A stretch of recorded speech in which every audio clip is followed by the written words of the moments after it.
à l'observation, il me semble que cette saine rivalité... Les populations sont venues des différents villages pour ce grand rendez-vous. En présence des chefs traditionnels, le préfet du département du Oignon, le gouverneur de la région de l'Est, le ministre Joseph Lé et Ligue du Coin, présidé par Georges Elanga Obam, ministre de la décentralisation et du développement local.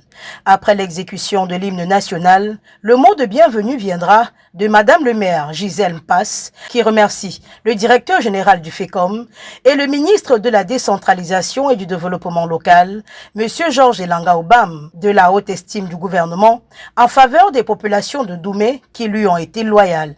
Le président Paul Biya a joué un rôle très important dans le développement des populations de la ville de Doumé et surtout d'améliorer leurs conditions de vie.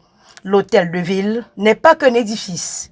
Il est le symbole d'une ville qui renoue avec sa centralité historique, renforce sa présence institutionnelle et prépare la mutation à venir dans le cadre de la décentralisation. Dans son allocution technique, le directeur général du FECOM, M. Philippe Camille Akoa, a présenté avec fierté le nouvel hôtel de ville de Doumé, un édifice qui s'inscrit dans la tragédie de modernisation des cités secondaires du Cameroun.